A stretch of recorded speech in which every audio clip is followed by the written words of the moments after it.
একটা সময় তাকে নিয়ে বলিউডে রসিকতা চলত। ধর্মেন্দ্রর ছেলে, সানি দেওলের ভাই, কিন্তু লর্ড ববি দেওল কোথায়? একের পর এক রিজেকশন, ব্যর্থতার চাপ আর একাকিত্ব তাকে ভেঙে দিয়েছিল এতটাই যে অ্যালকোহল হয়ে উঠেছিল একমাত্র সঙ্গী। আর তেমনই এক সময় ছেলে প্রশ্ন করে, মা তো রোজ কাজে যায়, কিন্তু বাবা কেন সারাদিন বাড়িতে বসে থাকে? ববির ভেতর ঘুমিয়ে থাকা আগুন জ্বালিয়ে দেয়। সেই আগুনই আজ তাকে আশ্রম থেকে অ্যানিমেলের ভয়ঙ্কর অভিনেতা বানিয়ে দেয়। ফের তিনি বলিউডের নতুন গেম চেঞ্জার। নেটফ্লিক্সে সদ্য মুক্তি পাওয়া শাহরুখ খান পুত্র আরিয়ানের দ্য ব্যাটস অব বলিউড সিরিজে অভিনয় করে নতুনভাবে আলোচনায় ববি দেওল। চারদিকে ববির প্রশংসায় ভাসছেন সবাই। ববি দেওলের জীবনের গল্প যেন সিনেমার থেকেও নাটকীয়। একসময় ব্যর্থতা, হতাশা আর একাকিত্বে ডুবে থাকা এই অভিনেতা আজ আবার আলোচনার কেন্দ্রে। তার এই প্রত্যাবর্তনের পেছনে রয়েছে পরিবারের ভূমিকা, শৈশবের অভিজ্ঞতা, ব্যক্তিগত লড়াই আর আত্মবিশ্বাস ফিরে পাওয়ার অনুপ্রেরণা। ববি জন্মেছিলেন যৌথ পরিবারে, যেখানে ভালোবাসা আর সঙ্গের কোনো অভাব ছিল না। ভাই বোনদের সঙ্গে খেলা, মাঠে দৌড়ঝাঁপ, এভাবেই কেটেছিল তার শৈশব। কিন্তু ছোটবেলাতেই জীবনে আসে এক ভয়াবহ অভিজ্ঞতা। তার এক বন্ধুকে অপহরণের চেষ্টা করে কুখ্যাত গ্যাংস্টার বিল্লা রাঙ্গা। এই ঘটনার পর বাবা ধর্মেন্দ্র এতটাই ভীত হয়ে পড়েন যে ববিকে আর একা বাইরে যেতে দিতেন না। সেই সীমাবদ্ধতা ধীরে ধীরে তার ব্যক্তিত্বেও প্রভাব ফেলে। যদিও ছোটবেলায় তিনি প্রাণবন্ত এবং এক্সট্রোভার্ট ছিলেন, ধীরে ধীরে পরিবারের কঠোর নিয়ম কানুন ও বাবার কড়া শাসনে তিনি ইন্ট্রোভার্ট হয়ে ওঠেন। ধর্মেন্দ্র চাইতেন না তিনি পার্টিতে যাতায়াত করুন কিংবা ইন্ডাস্ট্রির তারকাদের ছেলে মেয়েদের সঙ্গে অতিরিক্ত মেলামেশা করুন। এর ফলেই চলচ্চিত্র জগতে নিজের জায়গা তৈরি করতে গিয়ে ববিকে অনেক বেশি একা লড়তে হয়েছে।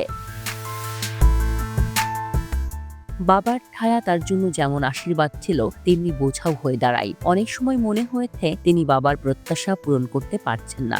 এই অস্বস্তিকর চাপ তাকে আরো অনিশ্চয়তার দিকে ঠেলে দেয়। বাইরের অনেকে তাকে ভাই সানি দেওল বা বাবা ধর্মেন্দ্রর ছায়ায় আবদ্ধ করতে চাইলেও তিনি সবসময় চেষ্টা করেছেন নিজের আলাদা পরিচয় তৈরি করতে। শিল্পী জীবনের শুরুর দিকে পরিচালকরা অভিনেতাদের পেছনে ঘুরতেন সিনেমা নির্মাণের জন্য, কিন্তু সময় বদলের সঙ্গে সঙ্গে শিল্পীদের নিজেদের উদ্যোগী হয়ে উঠতে হয়। সময়ের এই রূপান্তরে ববি ধীরে ধীরে পিছিয়ে পড়তে শুরু করেন। একসময় তার হাতের কাজ নেই হয়ে যায়। পার্টিতে গেলেও কোনায় দাঁড়িয়ে থাকতেন, মনে হতো কেউ তার সঙ্গে কথা বলতে চায় না। একে একে বড় বড় ট্যালেন্ট এজেন্সিগুলোও তাকে ফিরিয়ে দিয়েছিল, স্পষ্ট জানিয়ে দিয়েছিল আপনার কোনো চাহিদা নেই মার্কেটে। এই অপমান আর রিজেকশন তাকে মানসিকভাবে ভেঙে দেয়। একমাত্র সঙ্গী হয়ে ওঠে অ্যালকোহল। কিন্তু জীবনের সবকিছুই পাল্টে যায় ছেলের এক কথাই। ছোট ছেলে একদিন বলেছিল, মা তো রোজ কাজে যায়, কিন্তু বাবা তো সারা দিন বাড়িতে বসে থাকে। এই কথাটি ববির অন্তরকে নাড়িয়ে দেয়। তিনি উপলব্ধি করেন শুধু নিজের জন্য নয়, পরিবারের জন্যও তাকে আবার লড়াই শুরু করতে হবে। ব্যর্থতার অন্ধকারে ডুবে থাকা থেকে উঠে দাঁড়ানোর মূল অনুপ্রেরণা হয়ে ওঠে এই কথাই।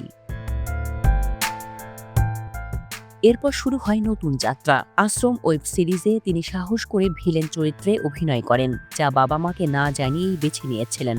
মুক্তির পর সিরিজটি অভূতপূর্ব সাড়া ফেলে আর ববির ক্যারিয়ার পায় নতুন মোড়। দর্শকরা প্রথমবার তাকে অন্য আলোয় দেখতে পান। তবে সবচেয়ে বড় প্রত্যাবর্তন ঘটে অ্যানিমেল সিনেমার মাধ্যমে। এখানে তার ভয়ঙ্কর উপস্থিতি দর্শকদের মুগ্ধ করে। কোনো সংলাপ ছাড়াই কেবল উপস্থিতি আর অভিব্যক্তির মাধ্যমে তিনি প্রমাণ করেন একজন অভিনেতার সবচেয়ে বড় শক্তি আত্মবিশ্বাস। এই চরিত্রের মাধ্যমে তিনি শুধু আলোচনায় ফেরেননি, বরং খ্যাতির শীর্ষেও পৌঁছে গেছেন। ব্যর্থতা থেকে পাওয়া শিক্ষা আজ তার জীবনবোধকে বদলে দিয়েছে। তিনি বিশ্বাস করেন শুধু স্বপ্ন দেখে হবে না, তার জন্য চাই শৃঙ্খলা আর কঠোর পরিশ্রম। শৃঙ্খলাবদ্ধ জীবনযাপনই তাকে আবার সাফল্যের পথে ফিরিয়ে এনেছে। আর এই পথ চলা প্রমাণ করে সত্যিকারের তারকা সেই, যে ব্যর্থতার আধার ভেদ করে আত্মবিশ্বাসের আলোয় এর উঠে দাঁড়াতে জানে। Desk report, Dhaka express.